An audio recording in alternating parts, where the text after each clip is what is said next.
Hello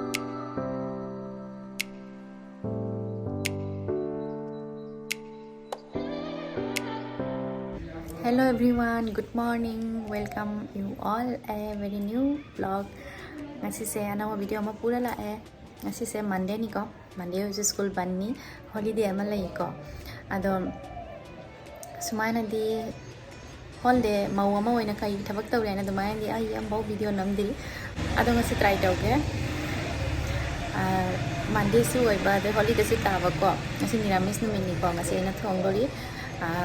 Kay thong dori kay no matek sum ulake ko jamna di utpangam moy aduni ngasi di off hang mase kay hani thabak mayam solo sanga da leiri ado mayam da sum khara ulake ngasi se ai kamaina thabak kay tawna ngasi ni mise kamaina lei yaina ado di mayam makha ta ba sum jig biyo mayam na ado mayam indam da gi hijang na pi ne hasing marang kai do ado khoi papa na hijang na pi mayam leire sum ulake mayam da ngasi se kay no khara free oi bani na ko hinjang napi khara sumaina motor laure bandha ko bisu laure lebu dagi thabi dagi gajar khamen dugai sumaina ne tomato dugai mairenam su laure adugai kaino su laure full ko bisu laure hinjang napi ngasi jam laure ado aina ngasi niramis na ne asum simple oina thongani simple haidi kaino bora ma haure bandha ko bigi bora adugai di mukama thonge adugai salad ama seme noine ame pida ina ani thong na ngasi tawre mulagia morok smaina ngauraga metpa ma khamen lauraga metpa ma ko adugai di asina salad ni lebuga adai di atai tawdore ado mayam ngasi se ina khalamini ko mathen ngasi li aina ado lai sina ne ubire ado khoigi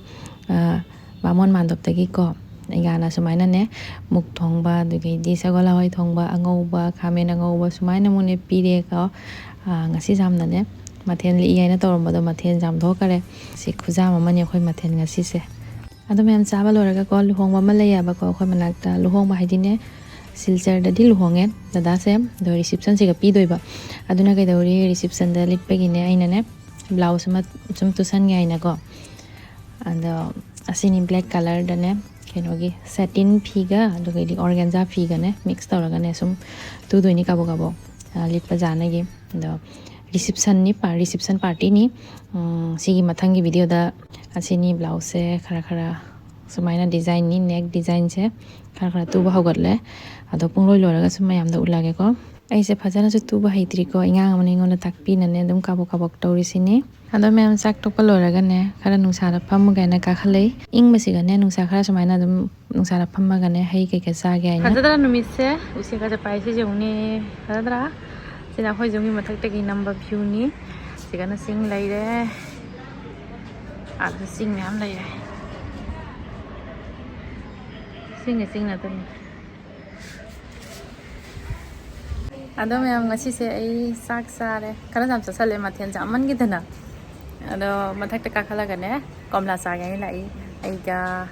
akoi gi mana ki leisabi masa phajabiyonga ado mak ti ikai ai thokpa tu ma tho aloi ado sumaina ne nungsa pra sumaina phajara ko phajaba ne akoi haji komla me laga sa dori asi se banna ne tawning bra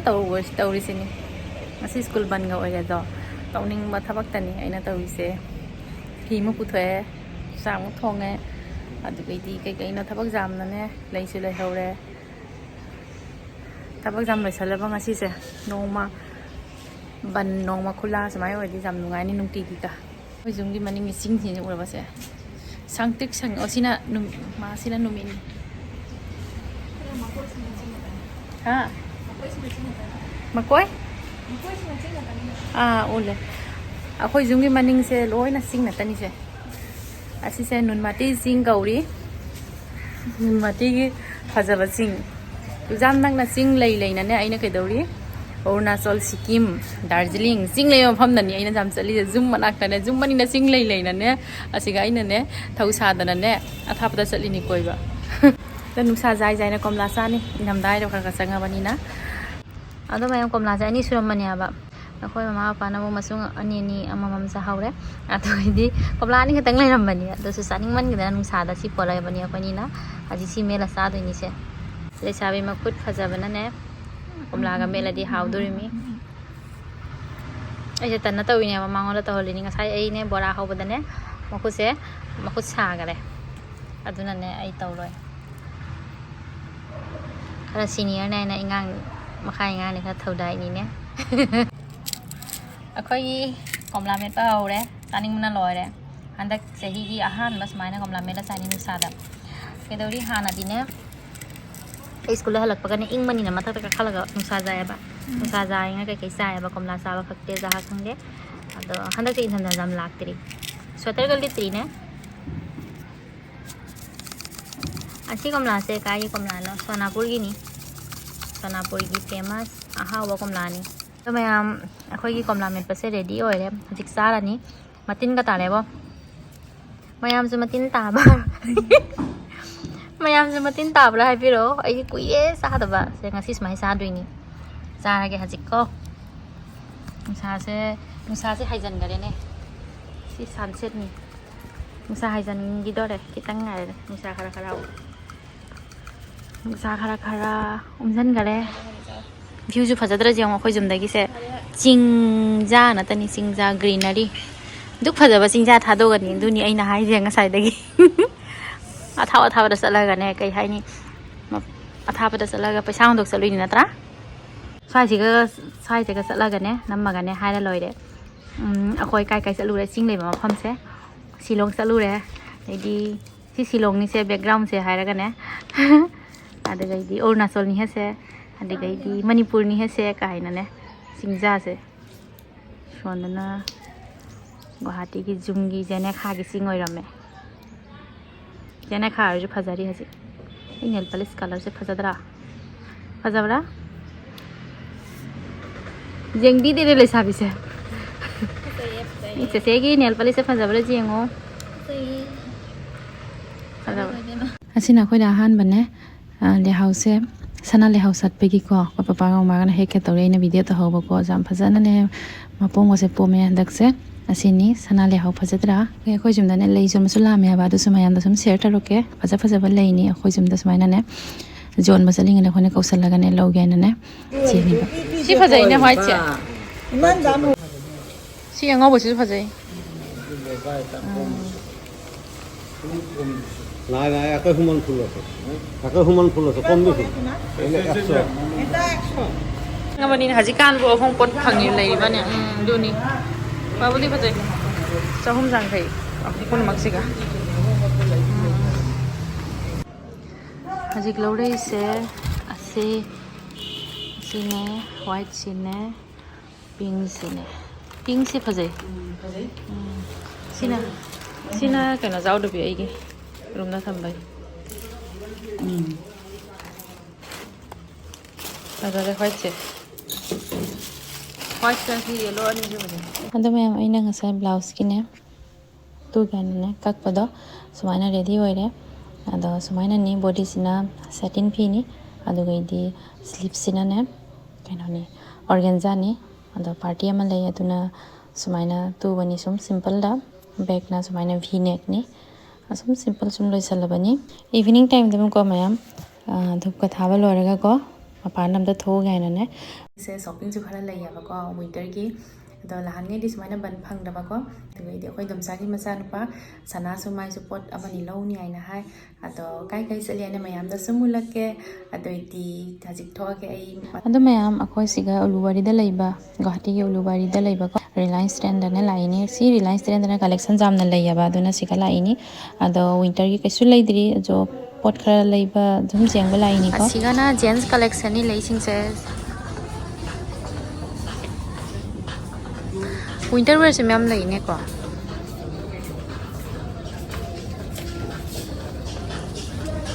sana sumba jong si same ni ne nangi duga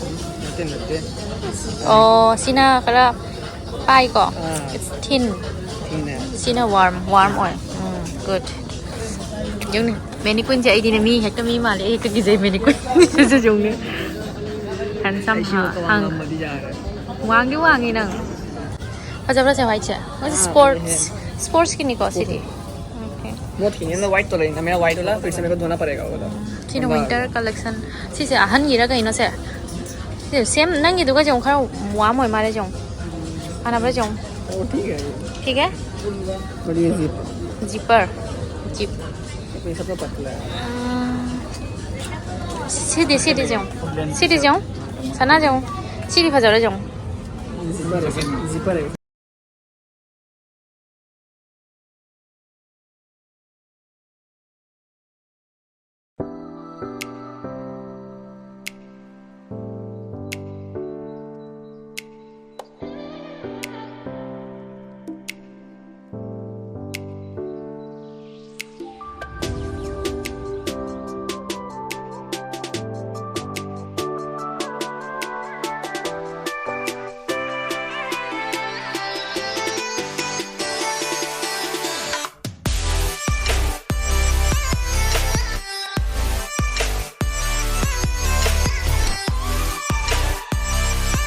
winter collection से सीधी फजर जाऊँ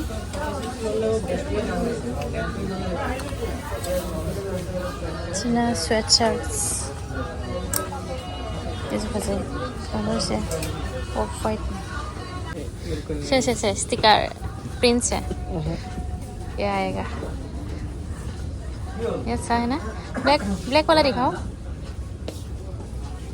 और ये भी थोड़ा plane नहीं plane होता तो ठीक था फॉर्म भी थे है ना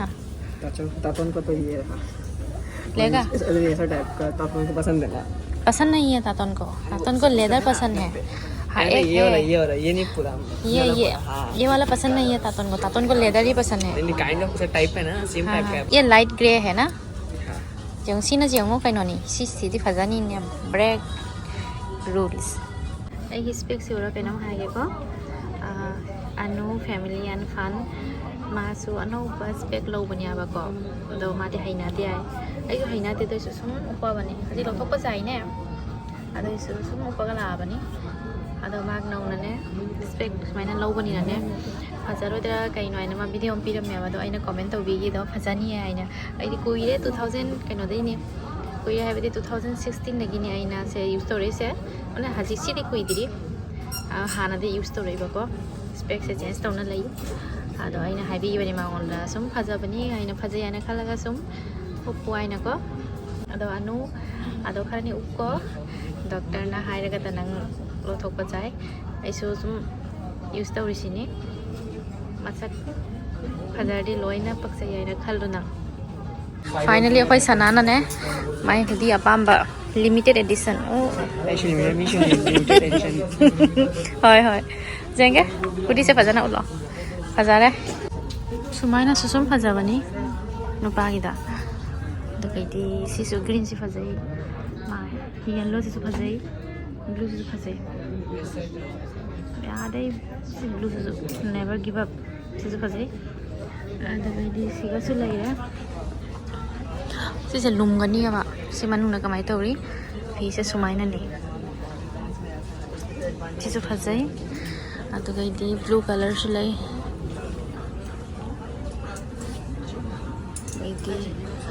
ग्रीन ऑलिव ग्रीन निसे ऑलिव ग्रीन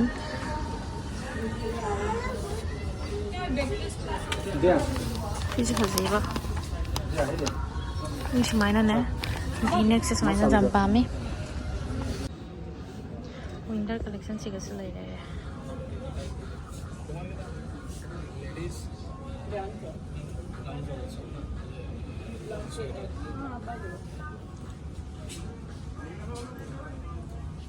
रिलायंस ट्रेंड को नुपी की कलेक्शन दई सुने नुपा की फिरोन ने जामना कलेक्शन जाम मनो नौला आउरी को अदुना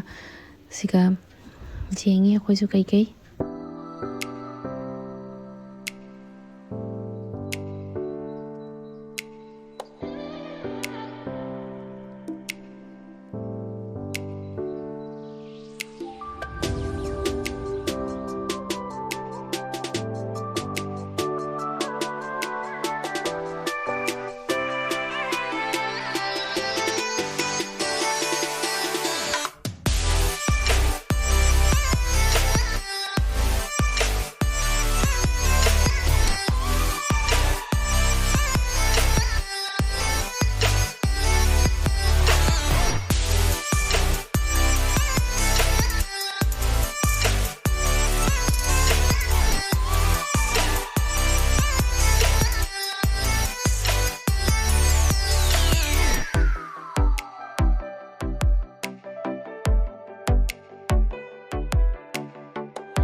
ꯑꯃꯗꯤ ꯌꯥꯎꯔꯦ ꯁꯤꯁꯨ ꯐꯖꯩ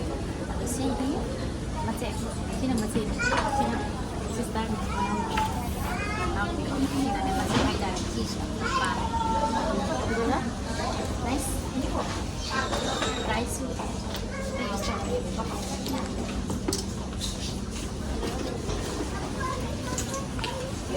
office wear ke and then sumainya pakai banget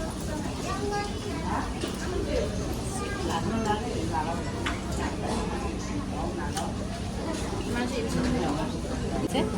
Ngnda jauh sih filter oke momennya lising ama ga jam dari pam THABAK kok tapi kerjanya itu momennya sana ada sih pada kayak kesa si ba này cái sự tôi là cái này anh thì tôi đã chọn một câu tái school cho anh nữa đâu có đẹp lối nó thầm bảo thì khi đi xin đây học đi đây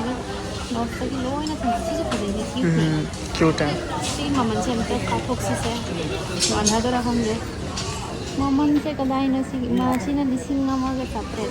mà cha gì cả xem gọi là cái nào đấy chúng ta hiểu đó you're doing well and you also doing well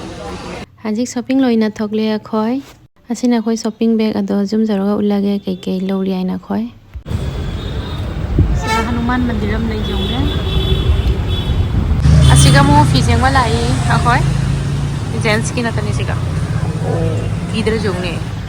ho 저희 앞나 그 파이 티 걸로 si phajai Sisu phajadra sana phajai matnang chain pamdri ro chain pam de without chain ka lei bro sidi jong ne kai mali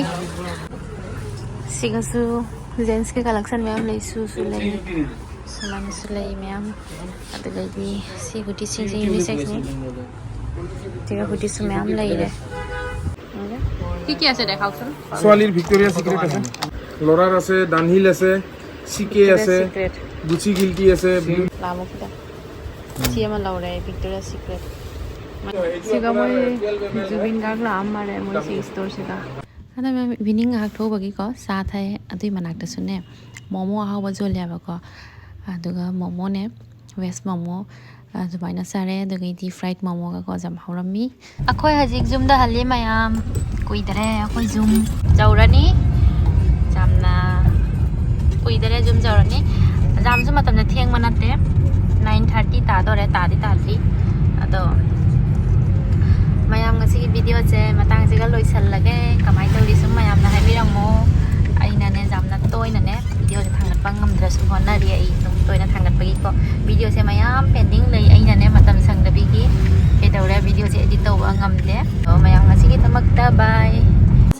sina sanagi sini plate Mabli kam di jam jadi si kong aku du ai ni ma sisu sanagi si phajai jamna sina ni tha di thai kai gino